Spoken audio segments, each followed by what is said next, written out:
FIFA তাদের Facebook পেজের profile যে চেঞ্জ করেছে, তার মানে কি বিশ্বব্যাপী এই যে ট্রান্সজেন্ডার, এলজিবিটি এবং সমকামিতাকে তারা প্রমোট করতে যাচ্ছে।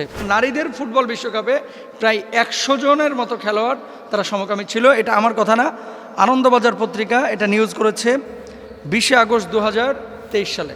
তার মানে কি দেখেন এটা কোন পর্যন্ত গড়েছে।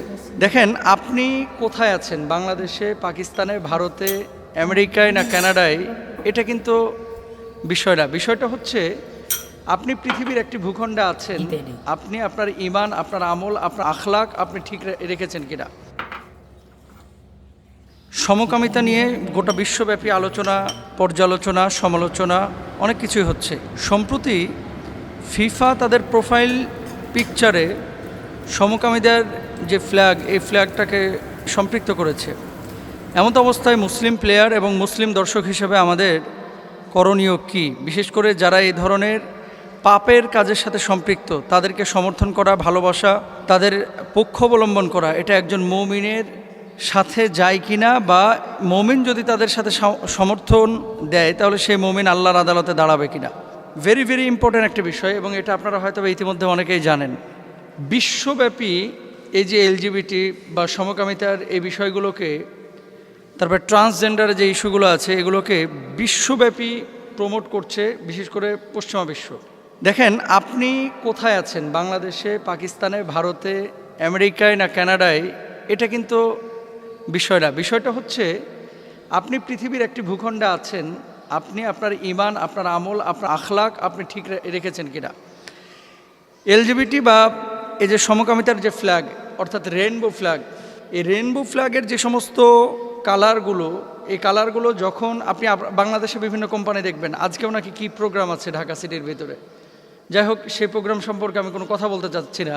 যদি এরকমই হয়ে থাকে তাহলে এই প্রোগ্রামগুলোকে আইনানুগভাবে, প্রশাসনিকভাবে এগুলোকে প্রতিরোধ করা উচিত। যদি কেউ এইরকম এলজিবিটি অথবা ট্রান্সজেন্ডার ইস্যু অথবা সমকামিতাকে প্রমোট করে। ফিফা যে কাজটি করেছে, আল্লাহ তাআলা কোরআনুল কারিমে কি বলছেন? কোরআনুল কারিমে আল্লাহ সুবহানাহু ওয়া তাআলা বলেছেন, ওয়া তাআওয়ানু আলাল বিররি ওয়াত তাকওয়া ওয়া লা তাআওয়ানু আলাল ইসমি ওয়াল উদওয়ান।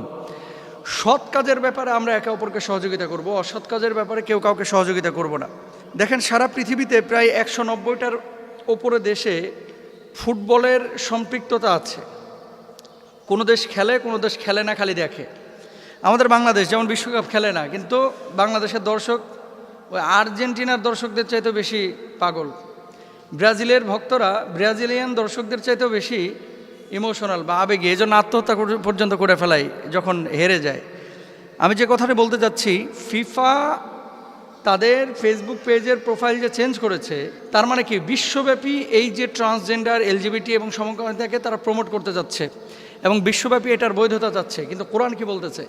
কওমে লূতকে আল্লাহ সুবহানাহু ওয়া তাআলা কিন্তু এই সমকামিতার কারণে হত্যা করেছিলেন, ধ্বংস করে দিয়েছিলেন, আযাব দিয়ে একেবারে নিঃশেষ করে দিয়েছিলেন।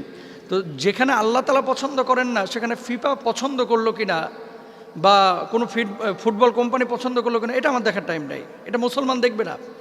ফিফা পছন্দ করছে নাকি কাতার পছন্দ করছে নাকি ফ্রান্স পছন্দ করছে, এটা কোনো মুসলমান দেখবে না। মুসলমান দেখবে যে আমার আল্লাহ পছন্দ করেন কিনা। লা ইউমিনু আহাদুকুম হাত্তা ইয়াকুনা আহাব্বা ইলাইহি মিন ওয়ালিদিহি ওয়া ওয়ালাদিহি ওয়ান নাসি আজমাইন। আর আল্লাহ এবং আল্লাহ রাসূলকে আপনি যে প্রকৃতভাবে, পূর্ণাঙ্গভাবে ভালোবাসেন, এগুলোর প্রমাণ তো এখানেই। ফিফা যে কাজটি করেছে, সারা পৃথিবীর মুসলমানদের উচিত ফিফাকে বয়কট করা। আপনি বলবেন যে কি হবে, আপনারা বয়কট করে কি করবেনটা কি? আরে ভাই, আপনি তো আল্লাহর আদালতে বলতে পারবেন যে আমি আমার জায়গা থেকে প্রতিবাদ করেছি, আমি তাদের পেজ, যদি কেউ ফলো দিয়ে রাখেন তাহলে এই পেজ থেকে বের হয়ে যান, আনফলো করে দেন। ফিফাকে আমি ফলো করে রাখি নাই, কিন্তু সামনে কালকে নিউজ এসেছে, দেখেছি, আমার চোখেও পড়েছে। রেইনবো ফ্ল্যাগ কাতারের বিশ্বকাপে আপনারা দেখেছেন, জার্মানি ফুটবলাররা তারা হাতে এই রেইনবো ফ্ল্যাগ রাখতে চেয়েছিল বা এই ধরনের সিমটম রাখতে চেয়েছিল। কাতার ডিরেক্ট না করেছে, বাস তোমরা খেললে খেলো, আমার দেশের আইন মেনেই খেলতে হবে, না হলে চলে যাও। বাধ্য হয়েছিল জার্মানি মেনে নিতে। তো আমাদের মুসলমানদের উচিত কি? মুসলমানদের উচিত হচ্ছে এই ধরনের সিচুয়েশনে আমরা তাদেরকে সমর্থন দেব না, তাদেরকে ফলো করব না, কোনোভাবেই তাদের সাথে আমরা একত্রতা প্রকাশ করব না। দেখেন গত বছরের আনন্দবাজার পত্রিকা সেখানে নিউজ করেছে